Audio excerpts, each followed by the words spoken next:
श्री शिवाय दोस्तों, साल 2025 का दूसरा और आखिरी सूर्य ग्रहण 21 सितंबर को लगने वाला है। परंतु सबसे बड़ा सवाल यह है, क्या यह भारत में दिखाई देगा या नहीं।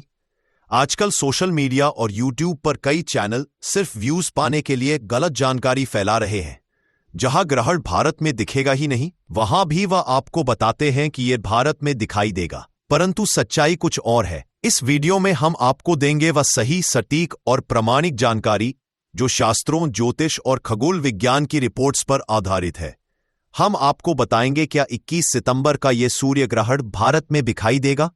अगर दिखाई देगा तो इसका सूतक काल कब से कब तक रहेगा। अगर नहीं दिखाई देगा तो क्या भारत में सूतक काल मान्य होगा और गर्भवती महिलाओं को क्या खास सावधानियां बरतनी चाहिए।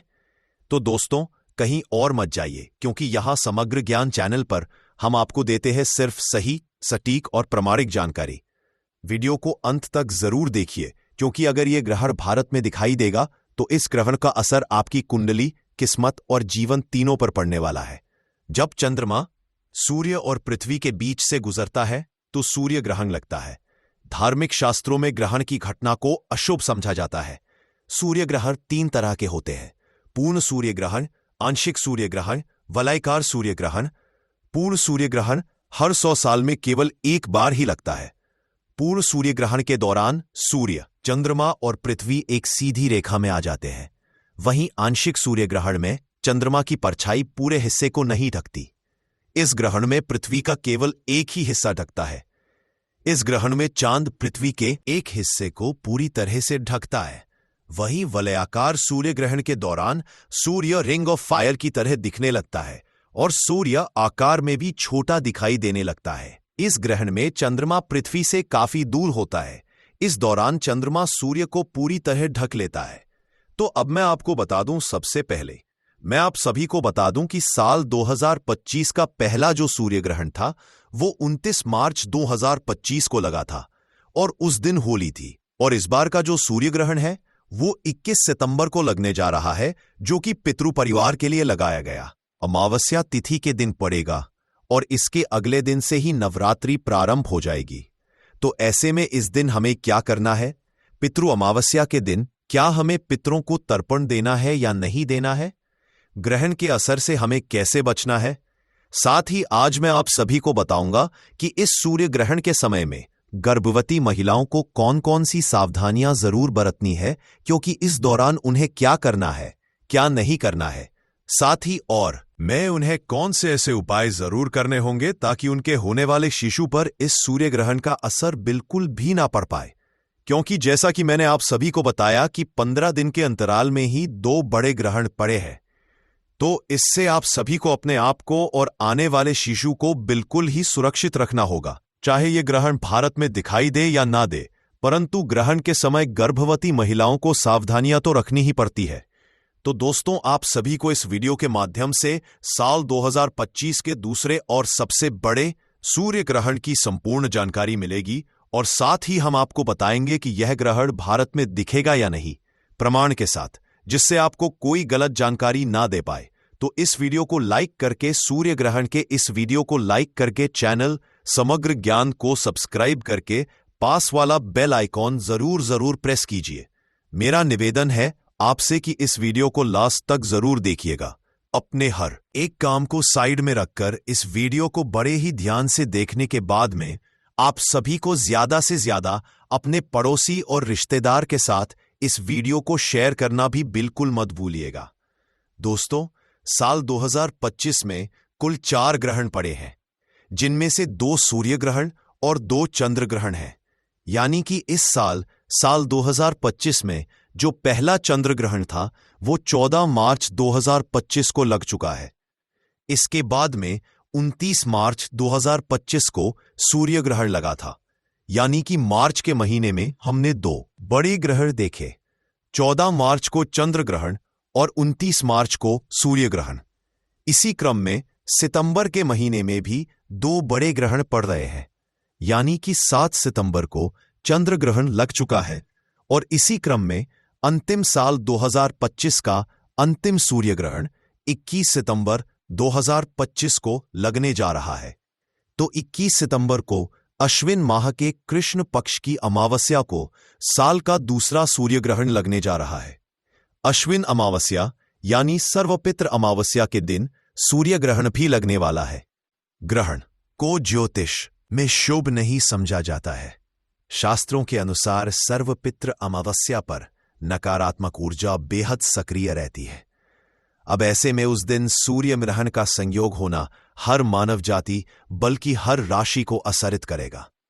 आपको बता दें कि 21 सितंबर का सूर्य ग्रहण एक खंडग्रास सूर्य ग्रहण होगा, यानी इसमें चंद्रमा सूर्य को सिर्फ आंशिक रूप से ढक लेगा। 21 सितंबर 2025 का दिन ज्योतिष और खगोल दोनों ही दृष्टि से खास रहने वाला है। इस दौरान न्याय प्रदाता और कर्म फलदाता शनि भी कन्या राशि में वक्री होंगे, जिससे राशियों पर भी बड़ा असर देखने को मिलेगा। और यह सूर्य ग्रहण कन्या राशि और उत्तरा फाल्गुनी नक्षत्र में घटित होगा। इसीलिए कन्या राशि और उत्तरा फाल्गुनी नक्षत्र के जातक इस सूर्य ग्रहण से असरित होंगे। उनके लिए भी यह सूर्य ग्रहण काफी कष्टकारी रहने वाला है। इसीलिए आपको सूर्य ग्रहण के समय विशेष सावधानी रखनी चाहिए और सूर्य ग्रहण के समय ज्यादा से ज्यादा सूर्य के मंत्रों का जाप करना चाहिए। इससे आपको लाभ मिलेगा। नथिंग। और बात करें सूर्य ग्रहण के समय की तो दोस्तों, भारतीय समय के अनुसार इस सूर्य ग्रहण की शुरुआत 21 सितंबर की रात 10:49 पर हो जाएगी और सूर्य ग्रहण की समाप्ति देर रात 3:23 पर होगी। यह सूर्य ग्रहण लगभग 4 घंटे 24 वक्त चलेगा। परंतु सबसे बड़ा सवाल है कि क्या यह भारत में दिखाई देगा? जानने के लिए वीडियो में अंत तक बने रहे और हर एक बात को बहुत ही गौर से सुने। अब क्योंकि गर्भवती महिलाओं को तो सावधानियां रखनी ही होती है, क्योंकि कहा जाता है सूर्य भगवान तो संपूर्ण ब्रह्मांड में एक ही है। तो क्योंकि सूर्य ग्रहण के दौरान सूर्य पीड़ित अवस्था में होते हैं और अशुभ फल देते हैं, क्योंकि इस दौरान सूर्य की शक्ति बिल्कुल ही क्षीण होती है।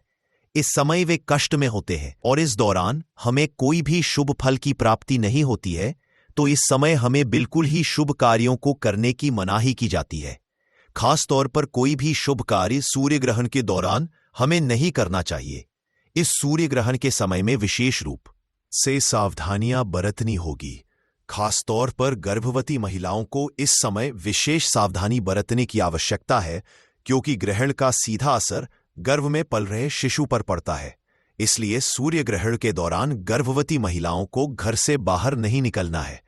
चाहे कितना भी जरूरी कार्य क्यों ना हो, गर्भ में पल रहे शिशु के ऊपर इसकी छाया मात्र भी नहीं पड़नी चाहिए।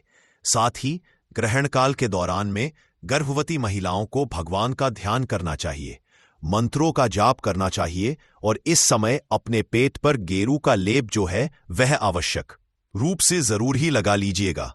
किसी धार्मिक पुस्तक का आप पाठ कर सकते हैं। गर्भवती महिलाओं को नुकीली और धारदार चीजों का प्रयोग नहीं करना चाहिए। इस दौरान हमें कोई भी चीज खानी पीनी भी नहीं चाहिए। अगर स्वास्थ्य ना ठीक हो तो ऐसे में आप सीधे लेट जाएं, परंतु कोई भी कार्य ना करें। इस समय केवल मंत्रों का उच्चारण करें। ग्रहण काल के दौरान भगवान की कोई भी पूजा पाठ हमें नहीं करनी चाहिए। मंदिरों के पट बंद कर देनी चाहिए। ग्रहण काल के दौरान गर्भवती महिलाओं को गलती से भी सूर्य को नहीं देखना है। ग्रहण के समय गर्भवती महिलाओं को किसी भी बात की टेंशन नहीं लेनी है और इस दौरान गर्भवती महिलाओं को झुककर कोई भी कार्य नहीं करना चाहिए। इस समय सुई धागे का इस्तेमाल भी आप ना करें और ना ही कोई कढ़ाई बुनाई करें। ऐसा समझा जाता है कि ग्रहण के समय प्रेग्नेंट महिला को धातु से निर्मित चीजों का प्रयोग भी नहीं करना चाहिए और ना ही उन्हें इस समय शरीर में धारण करना चाहिए। संभव हो तो ग्रहण खत्म होने के बाद गर्भवती महिला को स्नान आवश्यक रूप से करना चाहिए और ग्रहण के दौरान अपने पेट पर गेरू का लेप आवश्यक रूप से लगा लें।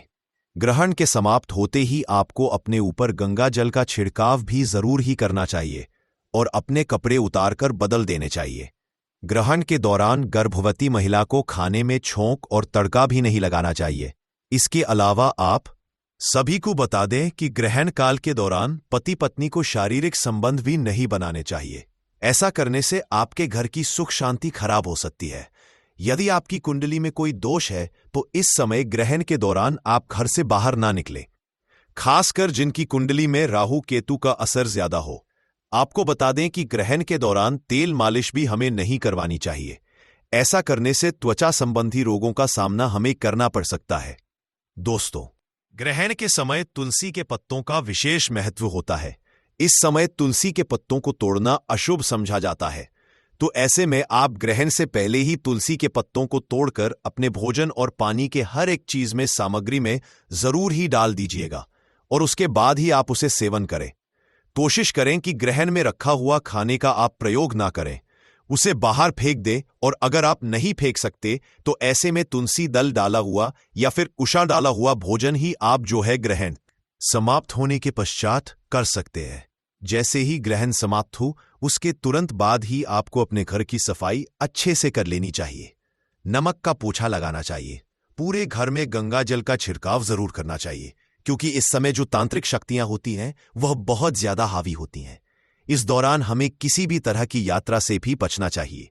अगर जरूरी ना हो तो परिवार के किसी भी सदस्य को घर से बाहर नहीं जाना चाहिए। इसके अलावा आप सभी को बता दूं कि इस दौरान हमें कुछ खास बातों पर जरूर ध्यान रखना चाहिए, क्योंकि सूर्य ग्रहण का नकारात्मक असर सभी लोगों के जीवन में देखने को मिलता ही मिलता है। ध्यान रखें कि सूर्य ग्रहण के दौरान में बालों में तेल नहीं लगाना चाहिए, भोजन नहीं करना चाहिए, पानी नहीं पीना चाहिए, सोना भी नहीं चाहिए। बाल बनवाना आदि अन्य सभी तरह के कार्यों को वर्जित समझा जाता है। इस दौरान कपड़े धोना, बर्तन धोना, खाना बनाना या फिर ताला खोलना या फिर दंत मंजन करने की भी मनाही की जाती है। अगर आप बीमार हैं, बुजुर्ग हैं, बच्चे हैं या फिर गर्भवती महिला है तो इस दौरान ग्रहण के समय कुछ भी खाने पीने की आवश्यकता हो तो आप ग्रहण के सूतक काल के पहले से ही खाने पीने की पूरी तैयारी कर लें और हर एक खाने पीने के सामान में तुलसी दल डालकर ही रखें। तुलसी दल या कुशा डालना बिल्कुल भी ना भूलें। ये डालकर ही आपको खाना पीना है। इससे आपको अन्न और जल का दोष नहीं लगता है और आप ग्रहण की नकारात्मकता से एकदम सुरक्षित बने रहेंगे। दोस्तों, इसके अलावा सूर्य ग्रहण के समय कोई भी शुभ कार्य भी नहीं करना चाहिए। आप सभी को बता दूं कि ग्रहण के दौरान पूजा भी निषेध मानी जाती है। इस दौरान आरती करना, पूजा पाठ करना बिल्कुल ही मना होता है। इस दौरान मूर्ति का स्पर्श करना बिल्कुल ही वर्जित होता है, क्योंकि इस समय प्रकृति सबसे ज्यादा संवेदनशील स्थिति में होती है और यही कारण है कि इस दौरान पेड़ पौधे, फूल पत्ते तोड़ना भी बिल्कुल मना किया जाता है। शास्त्रों के अनुसार सूर्य ग्रहण के दौरान नाखून काटना, बाल काटना, दाढ़ी बनाना अशुभ समझा जाता है। आप ग्रहण काल के समय मांस, मछली, मदिरा आदि का सेवन भी ना करें। ग्रहण की अवधि में ये सब चीजें खाना बिल्कुल ही मनाही होती है। सिगरेट पीना, शराब पीना, नशीले पदार्थों का सेवन करने से आपको बचना चाहिए। सूर्य ग्रहण के दौरान आपको किसी भी तरह का मनोरंजन भी नहीं करना चाहिए। कुछ लोग टाइम पास करने के लिए जुआ, काश आदि खेलते हैं, जो कि बहुत ही गलत होता है। आपको बता दूं कि ग्रहण काल के समय में किसी दूसरे का दिया हुआ अन्न भी नहीं खाना चाहिए। उतरा हुआ वस्त्र भी नहीं पहनना चाहिए। उनका भार हमारे ऊपर आ जाता है और फिर 12 वर्षों का पुण्य हमारा नष्ट हो जाता है। एक बात का ध्यान रखें कि ग्रहण के दौरान बाहर का खाना खाने से भी हमें बचना है।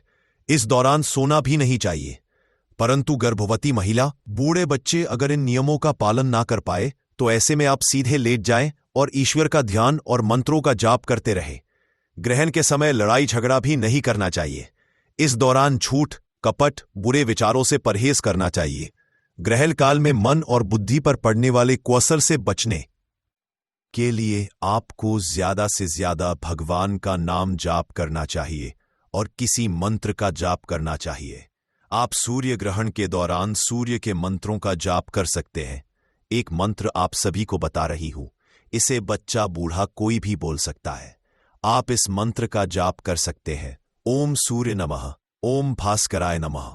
ग्रहण काल के दौरान आप इस मंत्र का जाप करते रहे और जैसे ही ग्रहण समाप्त हो आप गंगा जल डालकर स्नान जरूर करें। पूरे घर में झाड़ू और पोछा लगाएं। गंगा जल का छिड़काव घर के हर एक कोने में और मंदिर में भी जरूर ही करें। ग्रहण के समाप्त होने के बाद आप सभी को दान भी आवश्यक रूप से जरूर ही करना चाहिए। आप किसी जरूरतमंद, गरीब या ब्राह्मण को अन्न, धन और वस्त्र का दान करें। इससे आपको पुण्य की प्राप्ति होगी और आपके जो बुरे कर्म थे वह भी कटेंगे। और चलिए अब जान लेते हैं सूर्य ग्रहण के दौरान आप किन उपायों को करके अपने जीवन के हर एक कार्य को सफल बना सकते हैं और अपने हर एक तरह के कष्टों से मुक्ति पा सकते हैं, अपनी मनवांछित इच्छाओं को पूर्ण करवा सकते हैं। तो देखिए, इस दौरान प्रकृति बहुत ही ज्यादा संवेदनशील होती है। इस दौरान किया गया कोई भी उपाय कभी विफल या निष्फल नहीं जाता है। इस समय आप धन लाभ के लिए श्री सूक्त का पाठ करें। इससे धन के कई तरीकों से आपके घर में लाभ आएगा। आपके घर में पैसे रुपए से जुड़ी जितनी भी समस्याएं हैं, जितने भी ब्लॉकेज हैं, जीवन में कुंडली में जो भी दोष हैं, वे अपने आप ही खुलते हुए आपको नजर आएंगे। सुख समृद्धि की आपको प्राप्ति होगी। ग्रहण के समाप्त होने के बाद में गौ माता को गुड़ और रोटी में थोड़ा सा घी डालकर जरूर ही खिलाएं। इससे घर में सुख शांति की प्राप्ति होगी और साथ ही नजर दोष की समस्या से मुक्ति पाने के लिए ग्रहण के बाद में काले तिल और सरसों के तेल का दीपक पीपल वृक्ष के नीचे जरूर ही जलाएं। इससे आपके जीवन में जितनी भी नजर दोष की समस्या है, चाहे वह नजर आपके रूप पर लगी हो, आपके पैसे रुपए पर लगी हो, आपकी तरक्की पर लगी हो, हर समस्या के समाधान के लिए आपको जो समस्या पता नहीं है, उसके लिए भी आप ये पीपल के नीचे जो दीपक मैंने आपको बताया, इसे जरूर ही जला दीजिएगा। इससे आपको हर समस्या से मुक्ति मिल जाएगी। अगर आपकी कुंडली में सूर्य नीच दशा में हो या फिर मांगलिक दोष लगा हो या फिर ऐसे में अगर शनि दोष की समस्या है, तो इससे भी निवारण हेतु इस समय आपको सूर्य मंत्र का जाप जरूर ही करना चाहिए और चांदी के बर्तन में दूध भरकर शिवलिंग पर अर्पित करें। इसके बाद में सूर्य भगवान को जल चढ़ाएं।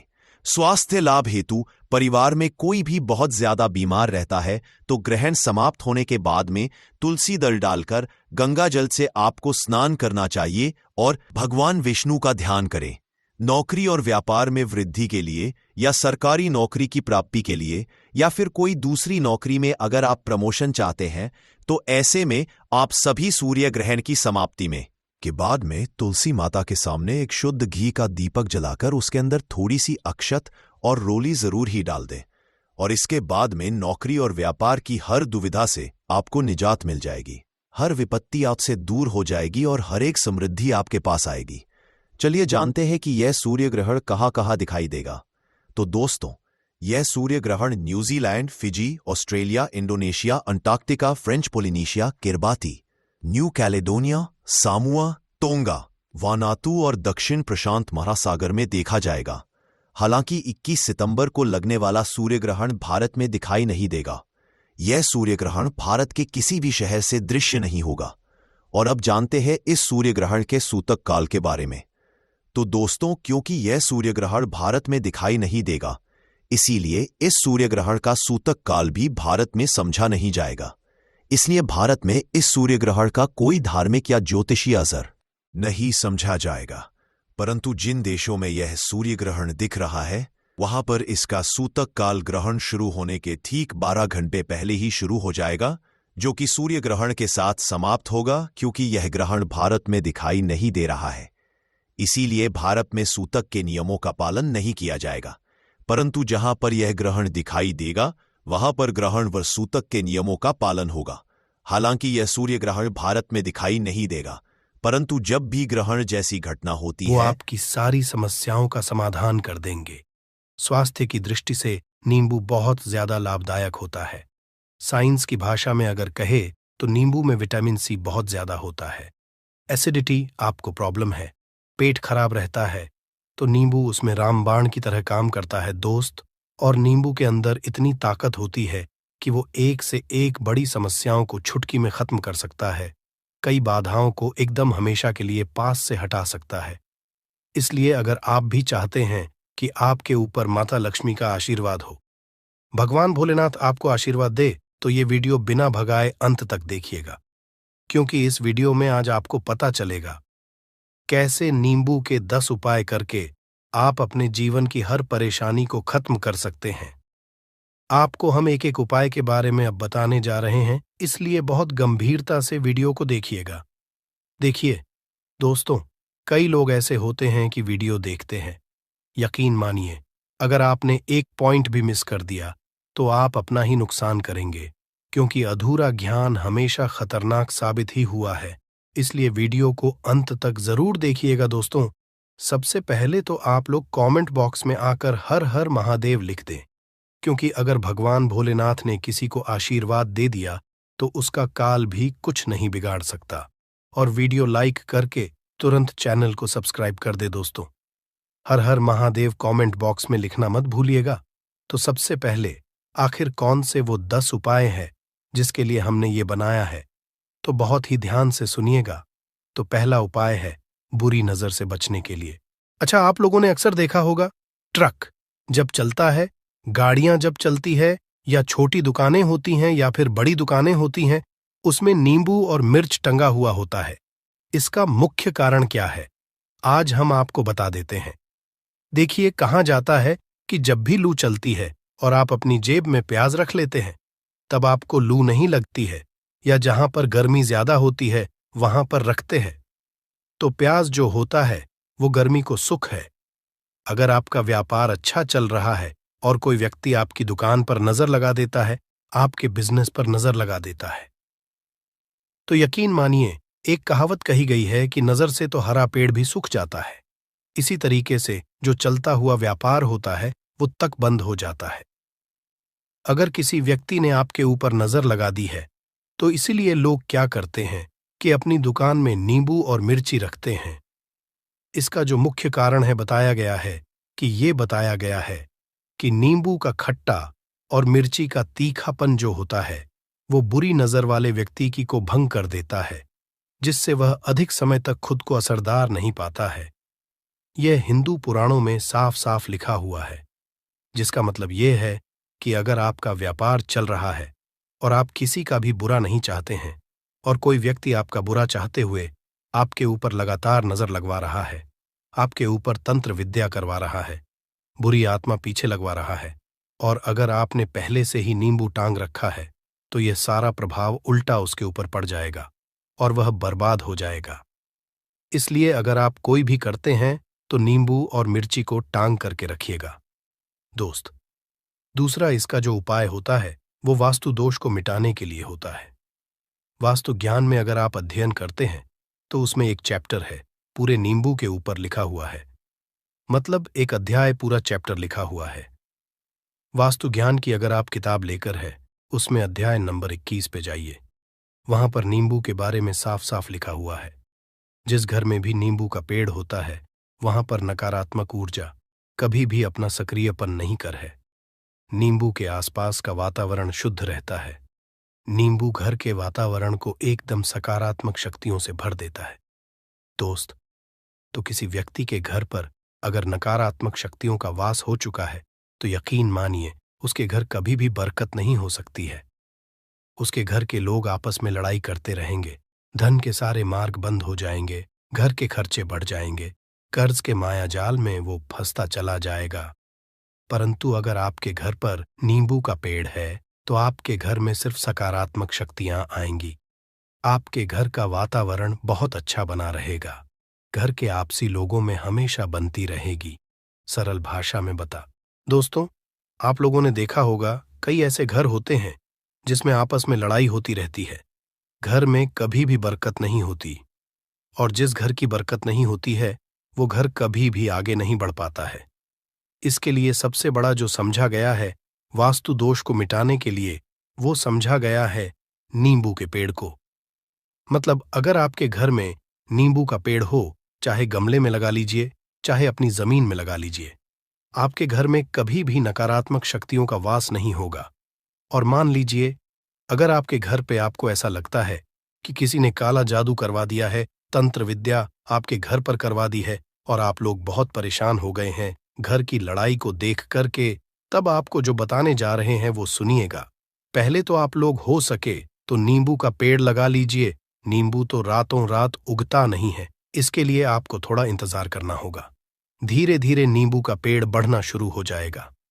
जब जब नींबू बढ़ता जाएगा आपके घर पर सकारात्मक ऊर्जा का वास हो जाएगा, यानी कि माता लक्ष्मी का वास हो जाएगा और नकारात्मक शक्ति का अंत हो जाएगा। तो इसका दूसरा उपाय ये बताया गया है कि हिंदू पुराणों के हिसाब से कि आपको अपने घर के चारों एक एक नींबू रखना है।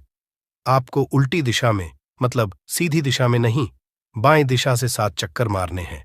शनिवार के दिन करना है और ये नींबू ले जाकर कि किसी भी नदी या तालाब में बहा देना है। ये 4 नींबू अगर आप नदी और तालाब में बहा दिए, आपके घर में जो भी गलत प्रभाव था, बुरी नजर थी, तंत्र विद्या किसी ने करवा रखी थी, बुरी आत्मा थी, नकारात्मक शक्तियों का वास था, वो सब कुछ खत्म हो जाएगा। उन्हीं नींबू के साथ वो चला जाएगा। वो नींबू अपने आप इतनी ताकत रखते हैं कि वो अपने आप में उन नकारात्मक शक्तियों को रख लेते हैं और अपने साथ में बहा ले जाते हैं। इसलिए कोशिश कीजिए तालाब या बहती नदी में ही बहाइएगा। दोस्तों, नींबू का तीसरा उपाय जो है वो सफलता के लिए समझा गया है। मतलब आप लोग अगर नौकरी की तैयारी कर रहे हैं या नौकरी कर रहे हैं, आपको प्रमोशन नहीं मिल रहा है, आप लोग कर्ज के मायाजाल में फंसे हुए हैं, तो अब आपको एक एक चीज करके हम बहुत आराम से समझाने जा रहे हैं, तो बहुत ध्यान से सुनिएगा। परंतु अभी तक आपने वीडियो को लाइक नहीं किया है तो वीडियो को तुरंत लाइक कर दीजिएगा। देखिए, अगर आप बहुत मेहनत करते हैं, आपको मेहनत का परिणाम, आपको फल नहीं मिल रहा है और आप थक चुके हैं, आप नौकरी की तैयारी कर रहे हैं परंतु आपको नौकरी नहीं मिल पा रही है। आप इंटरव्यू तो देने जाते हैं परंतु इंटरव्यू में आपका सिलेक्शन नहीं होता है, तो इसके लिए वास्तु ज्ञान में साफ साफ लिखा हुआ है, आपको हनुमान जी के मंदिर में जाना है। बहुत ध्यान रखिएगा, ये मंगलवार का दिन ही होना चाहिए। जब आप लोग जाएं हनुमान जी के मंदिर में, 1 नींबू और 4 लोग हनुमान जी के में जब प्रवेश आप करें तो मैं 4 लौंग को गाड़ दें और वहां पर बैठ जाए, पालती मार के आराम से बैठ जाए और हनुमान चालीसा का पाठ करें। हनुमान चालीसा का पाठ करते हुए आपको इस नींबू को जिसमें हमने 4 लौंग गाड़ी हैं उसको भगवान हनुमान जी महाराज को अर्पित कर दें। अगर आप इतना कर देते हैं तो यकीन मानिए, जो आपके ऊपर बाधाएं आई हुई थी, अगर आपका मंगल अच्छा नहीं चल रहा था, वो अच्छा हो जाएगा। नवग्रह जो आपके साथ नहीं दे रहे थे तो वो आपका साथ देना चालू कर देंगे। दुर्भाग्य जो आपके पीछे पड़ा हुआ था वो में बदल जाएगा। परंतु हनुमान चालीसा मन में पढ़िएगा, बोलकर मत पढ़िएगा। अगर आप लोग हनुमान जी महाराज के सामने जाकर इतना उपाय कर देते हैं तो यकीन मानिए, आपके जीवन में अगर आप कंपटीशन की तैयारी कर रहे हैं तो आपको नौकरी मिल सकती है। नौकरी कर रहे हो तो प्रमोशन मिल सकता है और हर तरीके की सफलता मिल सकती है, जिसके लिए आप लोग तरस रहे थे। दोस्त बात करते हैं चौथे उपाय की। अगर आपके घर में कोई छोटा बच्चा है या बड़ा बुजुर्ग है या आप मान लीजिए और आपको नजर लग है, तो आपको क्या करना चाहिए? इसमें नींबू का बहुत ही उपयोग समझा गया है। अगर आपके घर पे कोई छोटा बच्चा है, आप हैं, या आपके घर में कोई बड़ा बुजुर्ग है और ऐसा लगता है आपको कि किसी ने नजर लगा दी है जिससे आपकी तबीयत खराब रहती है, ऐसे में 1 नींबू लीजिए और सर के ऊपर से 7 बार घुमाइए। सिर्फ 1 नींबू लेना है और ऐसे चाकू का इस्तेमाल कीजिए जिसका कभी उपाय ना हुआ हो। उस चाकू से उस नींबू को 2 भागों में काट दीजिए और इसको ले जाकर के घर के बाहर, घर से कहीं भी दूर में जमीन में गाड़ दीजिए। सिर्फ इतना कर दीजिए, जो भी आपके ऊपर नजर लगी हुई होगी वो नींबू अपने साथ उतार ले जाएगा और आपके ऊपर से वो नजर उतर जाएगी। 205वां वास्तुशास्त्र के अध्याय नंबर 31 में साफ साफ लिखा हुआ है, व्यापार के लाभ जिसमें इस्तेमाल होगा नींबू। ये एक अध्याय है जिसको अगर आप लोग पढ़ते हैं तो इसमें आप लोग ये पाते हैं नींबू का अगर आप लोग सही तरीके से उपाय करते हैं तो आपको अपने व्यापार में वृद्धि देखने को मिलेगी। देखिए अब आपको क्या है। पहले तो ये लीजिए, कई लोग व्यापार जो करते हैं उनका व्यापार जब चल रहा होता है तो कई लोग नजर लगा देते हैं, जिसकी वजह से उनका व्यापार एकदम रुक जाता है और वो थक जाते हैं कि यार अब क्या करें, अब तो हम फंस गए। तो दोस्तों, इसका बहुत सरल सा उपाय है। 1 नींबू को लीजिए। 1 नींबू को लेने के बाद आपको अपनी दुकान में इसको एक चाकू से काट लेना है। वो भी 4 टुकड़ों में अपनी दुकान के 4 भाग में उस नींबू को रख दीजिए। सुबह के वक्त ये कीजिए और शाम के वक्त उन 4 भागों को उठा लीजिए। सुबह के वक्त 10 बजे 11 बजे भी कर सकते हैं। शाम को 7 बजे के बाद आपको उठाना है। इनको अलग अलग 4 लाल कपड़ों में बांधना है और ले जाकर के किसी भी नदी में बहा देना है। आप मान लीजिए, इससे ये होगा कि आपकी दुकान पर किसी ने नजर लगा दी थी। आप लोग तंग आ गए थे कि आपकी दुकान चल नहीं रही थी। और अगर आप इतना उपाय कर लेते हैं नींबू के साथ, तो यकीन मानिए, वो जो नजर लगी हुई थी, वो जो नकारात्मक शक्तियां आपके पीछे पड़ गई थीं, वो कोसों दूर हो जाएंगी। इतना उपाय करने के बाद आपकी दुकान से हट जाती है और आपका व्यापार घोड़े की तरह दौड़ने लग जाता है। ये वास्तु ज्ञान में भी लिखा हुआ है, वास्तुशास्त्र की किताबों में भी साफ साफ लिखा हुआ है। दोस्त, अब आपको छठे नंबर की बात बताने जा रहे हैं, मतलब भाग्य को चमकाने का उपाय। मान लीजिए, आपका भाग्य आपका साथ नहीं दे रहा है। आप लोग थक चुके हैं। भाग्य का साथ ना मिलने की वजह से आप लोग बहुत मेहनत करते हैं, परंतु आप लोग थक चुके हैं। मेहनत करके आपको परिणाम ठीक से नहीं मिल पा रहा है। तो यकीन मान लीजिए दोस्तों, किसी न किसी ने आपके ऊपर टोटका करवा रखा है। आप नौकरी की तैयारी करके थक चुके हैं और आपको नौकरी नहीं मिल पा रही है। और इसी तरीके की बातें हो रही हैं कि आप लोग बहुत परेशान हो गए हैं। शादी नहीं हो रही है और व्यापार नहीं चल रहा है। तो इसके लिए बहुत आसान आपको जो हम उपाय या तरीका बताने जा रहे हैं, वो ध्यान से सुनिएगा।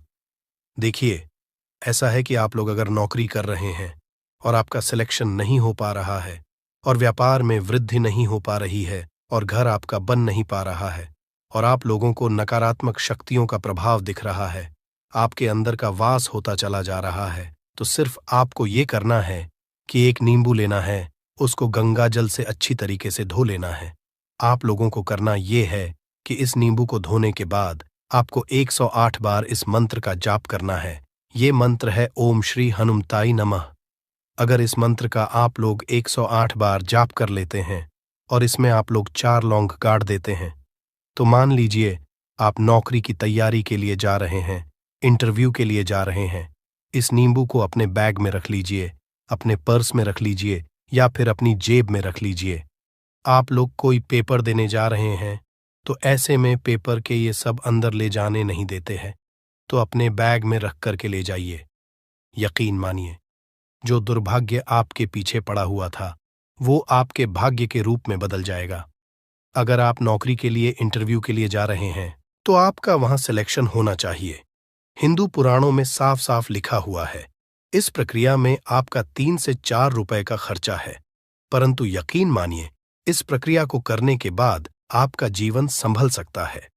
ओम श्री हनुमते नमः एक ऐसा जाप है जिससे मान लीजिए अगर आपका मंगल कमजोर था तो वो मंगल तुरंत मजबूत होता जाएगा, परंतु इसका आपको 108 बार जाप करना होगा, क्योंकि हनुमान जी महाराज को 108 नंबर बहुत ज्यादा पसंद है। 108 कोई भी क्रिया आप हनुमान जी के लिए करते हैं तो वो ही होता है। और ये क्रिया आप लोग नौकरी के सिलेक्शन के वक्त करते हैं, इंटरव्यू के वक्त करते हैं, अपने कंपटीशन के वक्त करते हैं, तो आपको सफलता मिलना तय समझा जाता है।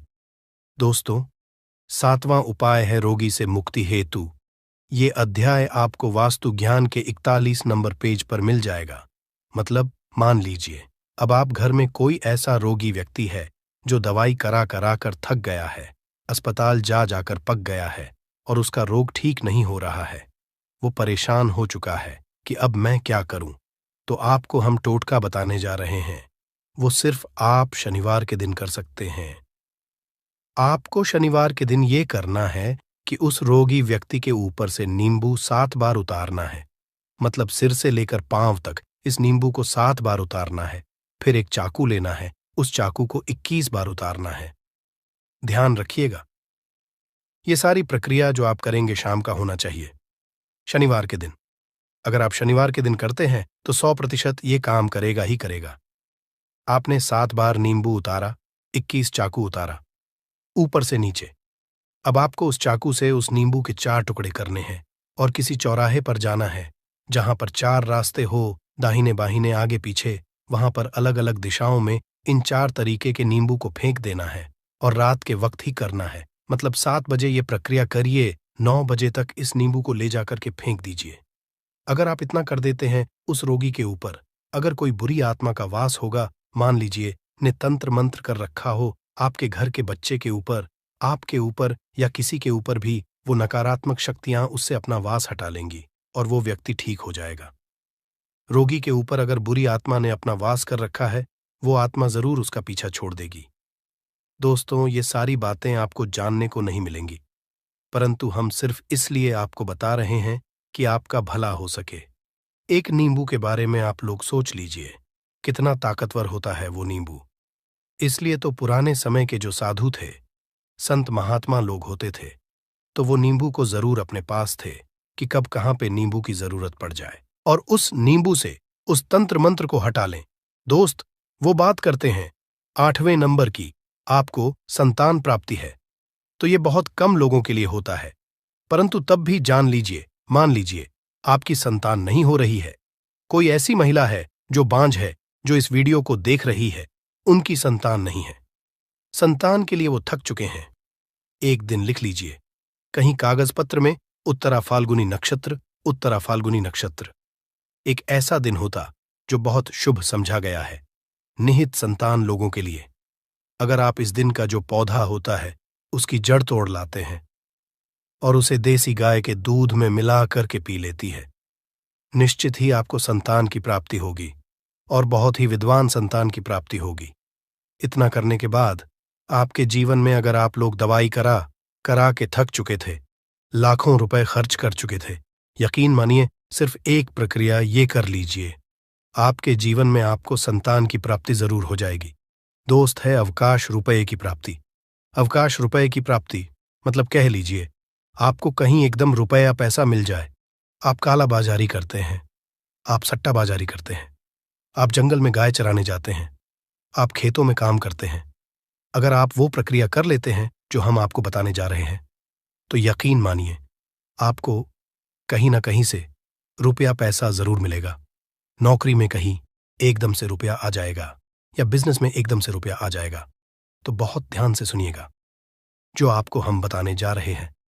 सिर्फ ये करना है दोस्तों, एक नींबू लेना है, उसको अपने ऊपर से हर शनिवार को ये प्रक्रिया आपको 41 शनिवार करनी है। अपने ऊपर से 7 बार घुस मजा है। शाम के वक्त शाम को अपने ऊपर 7 बार घुस मजा है।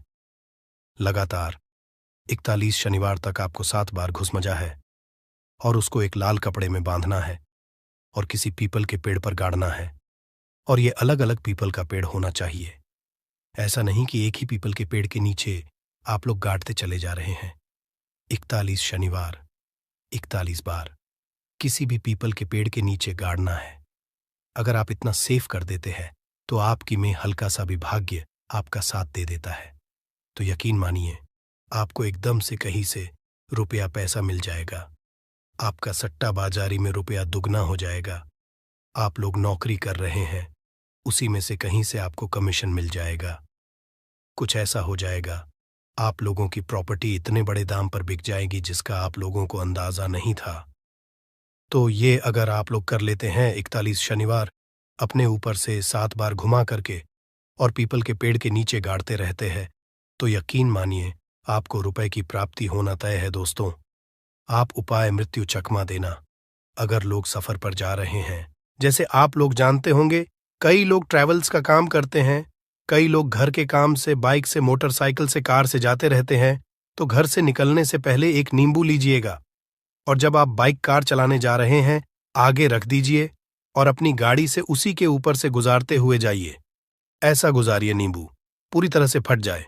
मान लीजिए उस दिन अगर आपके ऊपर किसी भी तरीके का एक्सीडेंट लिखा होगा, ऐसी कोई अनहोनी लिखी होगी, तो वो जाएगी दोस्त।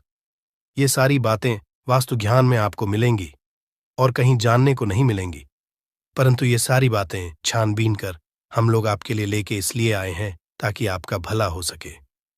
परंतु बदले में आपसे इतना निवेदन तो हम कर ही सकते हैं कि आप वीडियो लाइक करना नहीं भूलेंगे कमेंट बॉक्स में। जय शानी देव नमः शिवाय लिखना नहीं, ओम नमः शिवाय हर हर महादेव। शांत रहिए, चाहे कोई भी पक्ष गलत हो या सही हो, आप शांत रहिए। आपको आगे आने वाले 2 स्टेप आपको आगे सोच के चलना है। जो आपको बोलने वाला है बोल लेने दीजिए, गाली गलौज जरा दे दीजिए। आप शांत रहिए, बस 2 मिनट सह लीजिए। झगड़ा समाप्त हो गया। अब आप कपूर के टुकड़े करिए। चारों टुकड़ों को, जिस घर में लड़ाई हुई उस घर के चारों कोनों में छोटे छोटे टुकड़े, इतने छोटे छोटे हैं आपको वो दिखेंगे, मतलब बहुत छोटे हो जाएंगे। टुकड़े आपके चारों कोनों में रख दीजिए। ठीक, तो आपने रख दिया इसको। अब आपको ये देखने में बिल्कुल ही बेकार सा लगेगा कि भाई ये कपूर का टुकड़ा 4 हमने कर दिए, ये हमारे घर के झगड़े कैसे रोक सकता है। पर कहते हैं ना कि देखन में बस एक कपूर के 4 टुकड़े कर देने से हमारे घर का कलह शांत हो सकता है, लड़ाई रुक सकती है। और ये एक बहुत ही असरदार उपाय है। ये उपाय बहुत ही तेजी से काम करता है। जब भी आपके घर पे लड़ाई झगड़ा होगा ना, तो आपको बस यही काम करना है। कुछ ही दिनों में आपके घर का माहौल बिल्कुल शांत हो जाएगा। घर के चारों कोनों कपूर का एक एक टुकड़ा रख देना है।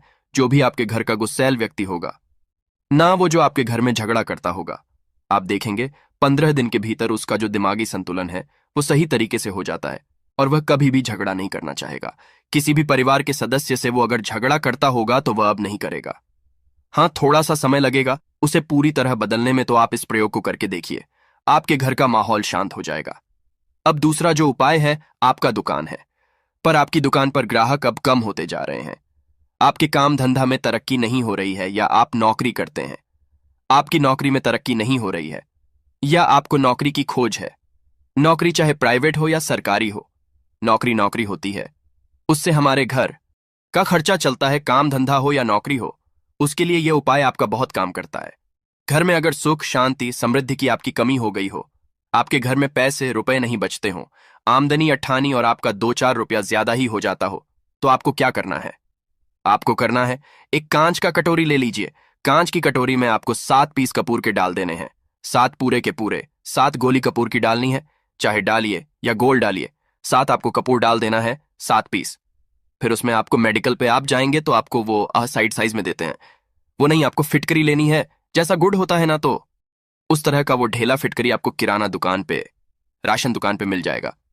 2 छोटे छोटे टुकड़े फिटकरी के ले लीजिए और उसमें एक सेंधा नमक का, सेंधा नमक वही है जो हम व्रत त्योहार में खाते हैं, तो सेंधा नमक का टुकड़ा, पिसा हुआ कोई भी चीज इसमें नहीं लेना है। आपका घर का जो नमक है, सादा नमक खाते हैं, वो नहीं लेना है। आपको यही 3 चीज लेना है। पहला है 7 पीस कपूर लेना है, दूसरा 2 टुकड़ा, ये 2 टुकड़ा आपको फिटकरी का लेना है, और 1 टुकड़ा सेंधा नमक का लेना है। इन तीनों को आप कटोरी में रख दीजिए और रख करके उसके ऊपर एक स्टील का या कोई ऐसा रखिए, छोटे छोटे स्टील का। तो आप उस कटोरी, कांच की कटोरी जब लेने जाएंगे तो उसी के साथ उसका साइज का भी ले लीजिए, अच्छा रहेगा। उस कटोरी को ढक देना है। आपने तीनों चीज डाल दिया इसमें और उसके बाद उसको ढक दीजिएगा। अब आपको क्या करना है, आप जहां पर भी कैश रखते हैं, आप चाहे दुकान के लिए करें या घर के लिए करें, यह सबके लिए एक ही चीज है। जहां पर भी अपना कैश रखते हैं, अगर घर में रखते हैं तो 150 रुपया तो आपका कहीं ना कहीं तो आप रखते होंगे, छोटे डब्बे में या कैसे भी करके, तो उसके समीप रखना है। डब्बे में आप नहीं रख सकते हैं, आपके पास उतना बड़ा डब्बा नहीं है, तो आप इस जो कटोरी, कपूर की जो कटोरी है जिसमें आपने रखा है, कांच की कटोरी,